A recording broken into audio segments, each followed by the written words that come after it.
किसी ने बड़े कमाल की बात कही है कि लोगों को खोने से मत डरो, डरो इस बात से कि कहीं लोगों का दिल रखते रखते तुम खुद को ना खो दो। हाय गाइस, मैं हूं आरजे कार्तिक। एक छोटी सी कहानी। ये कहानी है आशीष नाम के बंदे की, जिसकी शादी हो गई थी, 2 बच्चे भी थे, जिसकी फैमिली में सब कुछ अच्छा चल रहा था। उसके घर में कहीं कोई कमी नहीं थी। एक बड़ा सा घर था, गाड़ी थी, इकलौती संतान था। उसके मम्मी पापा बड़े शांत स्वभाव के थे, नेक दिल इंसान। लेकिन एक दिन सब कुछ बदल गया। आशीष की मां का देहांत हो गया और 1 महीने के बाद ही आशीष ने अपने पिता से लड़ाई कर ली। उसने अपने पापा को बोला कि पापा जी, आपकी वजह से बड़ी दिक्कत हो रही है। बहू को, जो मेरी वाइफ है, इसको बड़ी परेशानी होती है। दिन भर इसे वो रिचुअल्स फॉलो करने पड़ते हैं, कल्चरल वैल्यूज फॉलो करनी पड़ती हैं, साड़ी पहन करके काम करना पड़ता है। ये मॉडर्न बनना चाहती है लेकिन बन नहीं पा रही है। तो पापा, आपसे एक रिक्वेस्ट है, आप अपने घर में जो नीचे गैरेज है उसमें शिफ्ट हो जाओ। इस लड़के ने, इस बंदे ने अपने ही पिता को अपने ही घर में नीचे गैरेज में शिफ्ट कर दिया। इसके पापा कुछ नहीं बोले, बिना एक शब्द बोले चुपचाप अपना सामान उठा करके गैरेज में शिफ्ट हो गए। 15 दिन के बाद में ये अंकल जी ऊपर आते हैं, सीढ़ी चढ़ करके डोरबेल बजाते हैं। आशीष बाहर निकलता है, अपने पापा को देख करके चौंक जाता है। ऐसे लगता है कि अब लड़ाई होने वाली है।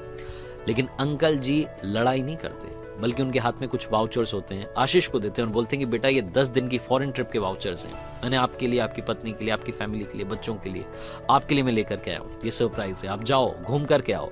वैसे भी तुम्हारी मम्मी के जाने के बाद में तुम उदास रहते हो, मुझे लगता है कि तुम जो है बड़े परेशान रहते हो, तुम्हारा मन हल्का हो जाएगा, बच्चों को अच्छा लगेगा, जाओ घूम करके आओ। तो 10 दिन के लिए अंकल जी अपने बच्चों को फॉरेन ट्रिप पर भेज देते हैं और उसके बाद में अंकल जी असली खेल करते हैं। जिस मकान में आशीष रह रहा था, उस 6 करोड़ के मकान को 3 करोड़ में बेच करके अपने लिए एक छोटा सा घर ले लेते हैं और आशीष का सारा सामान एक अपार्टमेंट में किराए पर फ्लैट लेते हैं, उसमें शिफ्ट करवा देते हैं। आशीष जब 10 दिन के बाद में घूम करके वापस अपने घर आता है तो उसके घर के दरवाजे पर बड़ा सा ताला लगा होता है और बाहर एक गार्ड बैठा होता है। आशीष बोलता है कि ताला किसने लगाया, मेरे पापा कहाँ गए? तो गार्ड बोलता है कि अरे साहब, क्यों परेशान हो रहे हो, मुझे बोल करके गए, बात करवा देना।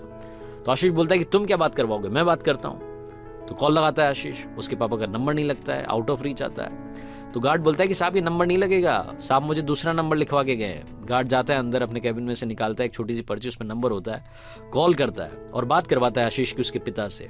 आशीष जब बात करता है तो बोलता है कि पापा, ये क्या तरीका है, यहाँ पर ताला लगा हुआ है, ये है वो है, बच्चे कहाँ खड़े होंगे, हम बड़े परेशान हो रहे हैं। तो उसके पापा बोलते हैं कि बेटा बस 15 मिनट रुकना, मैं आ रहा हूँ। 15 मिनट के बाद में गाड़ी आती है, गाड़ी में से अंकल जी उतरते हैं। अंकल जी जाकर के आशीष को बोलते हैं कि बेटा, ये पकड़ो चाबी, इस फ्लैट में तुम्हारा सारा सामान शिफ्ट करवा दिया है, 1 साल का किराया दे दिया है। अब तुम्हारी पत्नी को जैसे रहना है, जैसे तुम्हें पत्नी को रखना है तुम रखो, मुझे परेशान मत करो। तो आशीष पूछता है कि पापा आप कहाँ रहेंगे? तो अंकल जी बोलते हैं कि बेटा, मैंने तो अपने लिए एक छोटा सा घर खरीद लिया है, मैं उसमें खुश हूं, अब तुम्हें जैसे रहना है तुम रहो। छोटी सी कहानी बहुत बड़ी बात सिखाती है। लाइफ में पेरेंट्स की हमेशा कद्र करना, इससे पहले कि पेरेंट्स आपकी कद्र करना बंद कर दें। और वैसे भी पेरेंट्स आपकी कद्र करना कभी बंद नहीं करेंगे, इसलिए उन्हें कभी भी दुखी मत करना। आरजे कार्तिक एक बार फिर कहेगा, कर दिखाओ कुछ ऐसा कि दुनिया करना चाहे आपके जैसा।